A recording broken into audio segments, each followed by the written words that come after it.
Brilliant. Thanks very much, Caroline and Chris. As an architect who is really passionate about social impact, I'm really excited to see some very increased recognition of social value just generally in the debate. At the moment, the reasons that I'm excited about it really are twofold. Not only will this help increase value created for communities, but it'll also help people to really recognise the impact that built environment professionals can make. Last year, the RIBA's Smart Practice Conference in Cambridge was focused on social value. And there's also an exciting toolkit being developed at the RIBA by Flora Samuel, who's our Vice President of Research. She's looking at essentially how you can record social value through housing, which will be released later in the year. The trial so far has involved a survey asking newly settled residents in housing schemes to reflect on areas such as the running costs of their schemes, their connection to others, their active lifestyles, the participation in decision-making that they had around the project.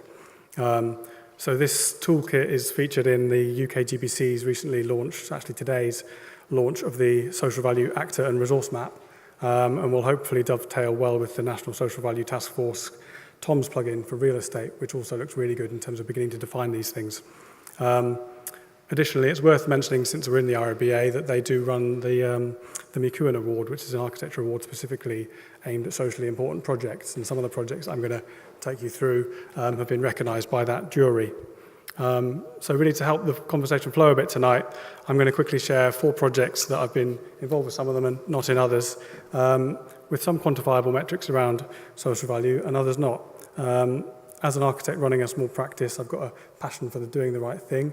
I don't really have a big sustainability team behind me or POE budgets from my clients, but hopefully you'll be interested in some of the work that I can show you. I can't see the slides in front of me, so I'll keep looking back and do my best. So the first one I'd like to discuss was actually kicked off in 2012, the Brixton Remakery. I hope some of you might have heard of it. It was essentially a transition town project. The transition town movement helps communities to move away from their reliance on oil and other non-sustainable futures. And the client themselves were the Remade in Brixton, so the Waste Group.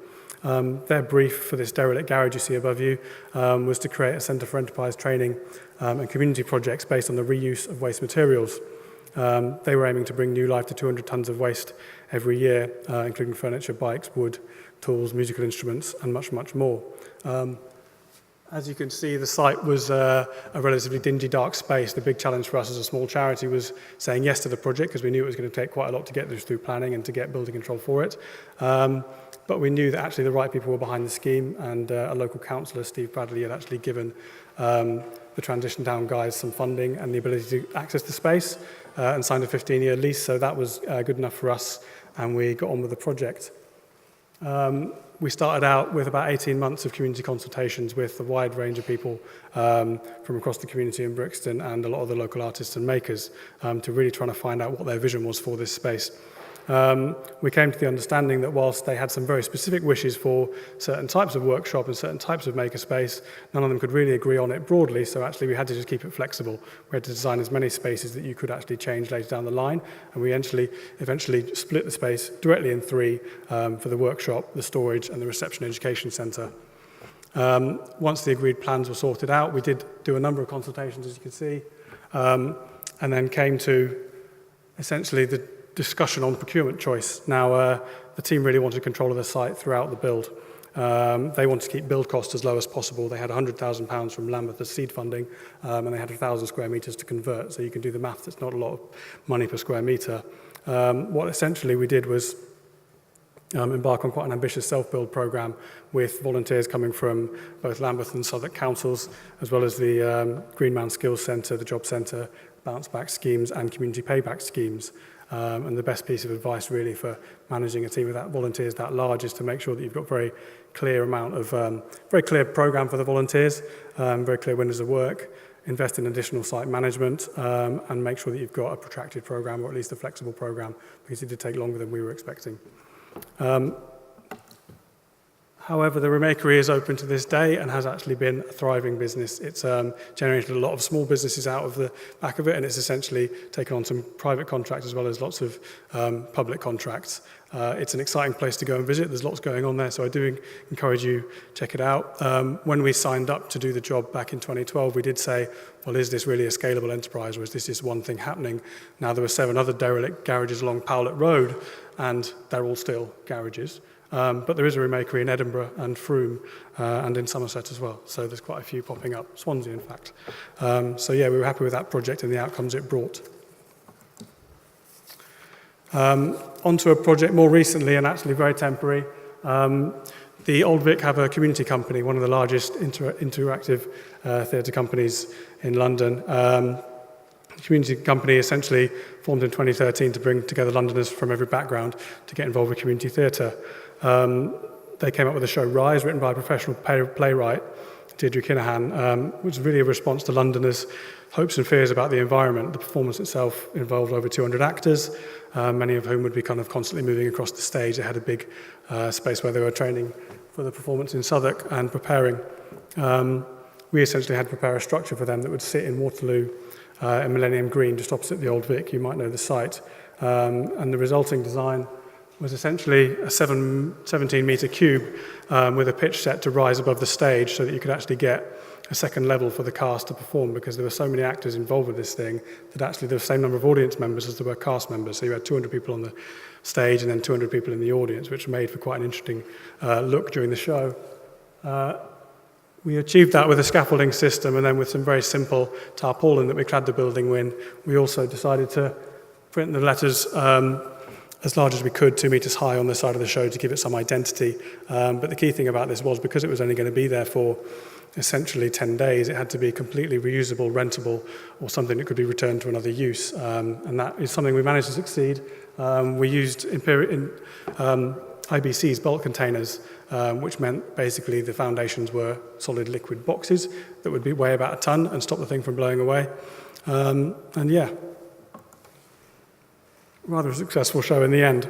The project was really delivered with the specific intention of getting as many people access to the arts as possible and access to that theatre. So they gave away 2,000 free tickets to the show, and they trained up 200 amateur actors to actually perform in it. So I guess the impact was that many, many people got to enjoy the show and get access to the Old Vic who otherwise wouldn't.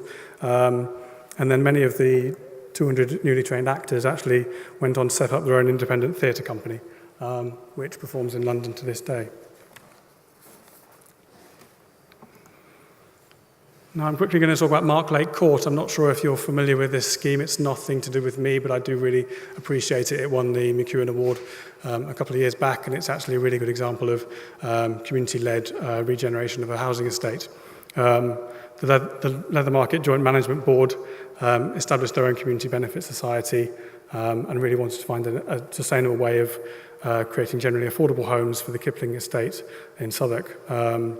Bell Phillips and the Igloo Community Builders made the wishes of Kipling residents integral to the project, holding several meetings with the residents before they decided what was going on, and did walking tours of the area to really understand what people wanted in terms of building height, in terms of materials, the design, the details, and other things that they liked that chimed with nearby buildings. It was actually the tenants and residents who identified the site of 12, again, unused garages where this new block would go. Because of this real effort to integrate the residents into the plans and explain things where things were and weren't possible, the discussion really meant that actually the 27 homes that were created impacted over 100 families within the estate. This was really because of a very effective housing needs assessment conducted during the neighbourhood planning phase, which meant that those who were essentially in overcrowded flats or in too large flats could actually change around and change their needs, which meant that the knock-on benefit was that the old homes were freed up for people on the council waiting list. So that's a project that I have a lot of time for. And then a much smaller one to finish off, again from my practice, Collective Works. In 2017, Highgate Primary came to us with this rather unhappy outdoor space where they really wanted a classroom for their children to begin to learn outside. Head teacher really wanted to bring the learning outside and actually make a more multi-use space out of this. So we sat down with the kids and did a kind of an inclusive design process and saw how far they could actually develop the ideas themselves. We incorporated some of their ideas on really colour, shapes, landscape, and why learning outside is important. Their response was, well, we can shout and run outside, and that's important to learn. So the intention with that space was really to be open to interpretation to both children and adults. But what we got to at this point was that the funding had run out and the school were no longer able to fund the project. So we went to a nearby Embedding Gardens in Highgate and actually spoke to the organisers there, and they put on a dinner with Arthur Potts Dawson, who's a UN World Food Ambassador, also known as starting the People's Supermarket. So it was the people in Highgate who basically donated £75 each to have dinner with Arthur that meant that we could actually build this a couple of weeks ago and finish it off just now. So now 80 kids have got access to that space, and it was designed themselves. So that's my last example. I hope you've enjoyed it. Thank you.